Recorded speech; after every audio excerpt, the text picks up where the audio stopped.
with the flat Earth thing, is that something that you truly believe? Does it matter? Yes. For what? Well, I mean, What's so important about that? you have millions of fans. Out of all the podcasts, that's what you took out of it? The flat Earth? You were asked again about Yeah. it on camera. I mean, the fact that that could be news all over the world just shows you how What doesn't show? well it is. I mean, the fact that it's a social phenomenon that Kyrie thinks the world is flat is hilarious to me. Well, again, you have lots and lots of fans, and the fans listen. That affects them? It may. Oh, okay.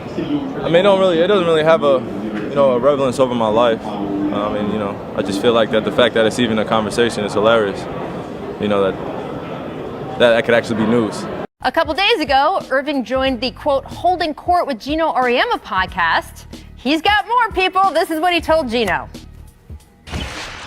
When I started actually doing research on my own and figuring out that there is no real picture of Earth, like there's not one picture of Earth, and we haven't been back to the moon since 1961 or 1969, and you start, and then it becomes like conspiracy theory.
that Admiral Byrd, our guest tonight, is not only our greatest living explorer, but he's been an inspiration to countless Americans.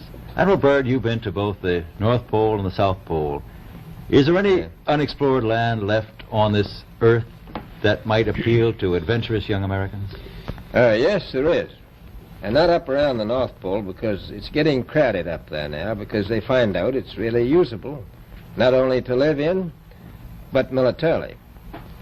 But strangely enough, there's left in the world today an area as big as the United States that's never been seen by a human being. And that's beyond the pole on the other side of the South Pole from Middle America. And I think it's quite astonishing.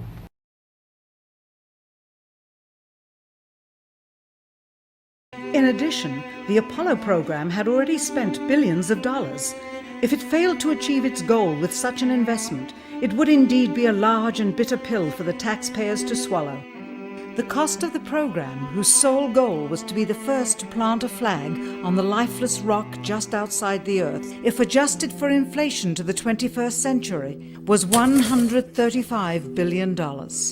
With a profit margin of just 7%, this would be equal to over $9 billion profit going to the privileged contractors chosen by their friends at NASA. If the machinery was in fact only achieving Earth orbit, as other earlier missions had already done, then the completion and functionality of the other components would not have been as important, and even more profit would have been made. $135 billion could feed 2 million people for their entire lives. It could also buy 2 million two-bedroom houses. Yet how could such an undertaking be kept secret, and for such a long time? To the latter, one needs only to remember that an unsolved riddle 6 years older, the assassination of President Kennedy, still daunts the minds of the vast majority of Americans.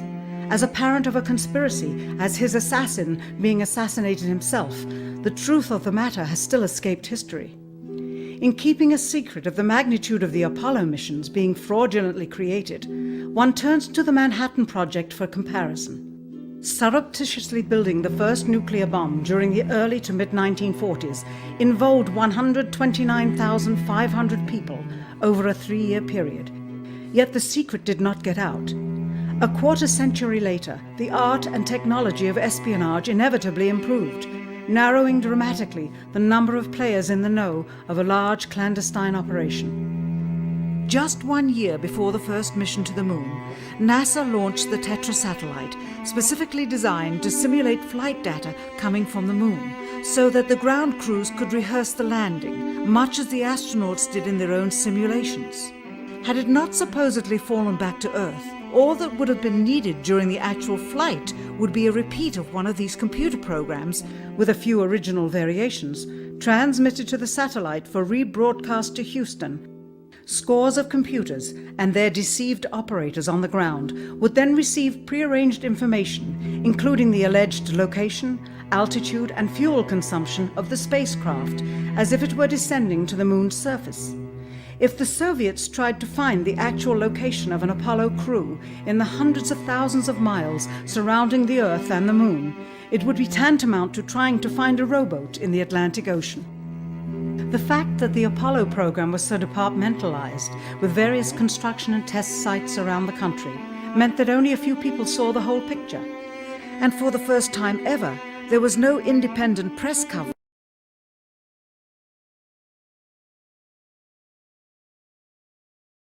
You really like attention, don't you? You're the one who said you walked on the moon when you didn't. Calling the kettle black, if I ever thought of it. Saying I misrepresented myself. Away from me. You're a coward and a liar and a thief.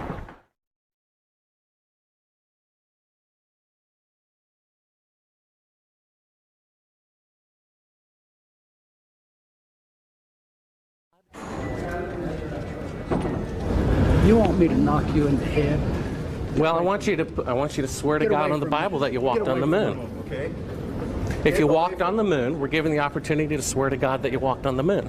I'm going to give you the opportunity to get the hell knocked out of you if you don't leave me alone. So why don't you just put the end to the record in the argument and put your hand on the Bible, swear to God you walked on the moon. Mr. Seibel, knowing you, that's probably a fake Bible.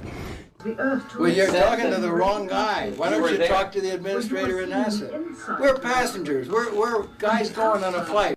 Of course. I don't hit people, but you're going to be on the deck unless you get... I'm heading out. I appreciate it. And get the hell out of the black house. It's okay. Well, take your stuff and get the fuck out. Why don't you quote me and say it's bullshit? In the shadows in the wrong place. I don't give a damn about all that shit. You're full of shit. Of lunar orbit being falsified. Being falsified? Correct. We got an unedited tape from a source at the Johnson Space Center. Yes. Totally nonsense.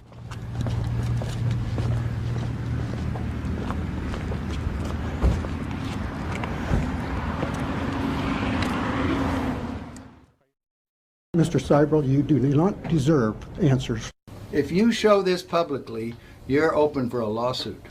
Okay?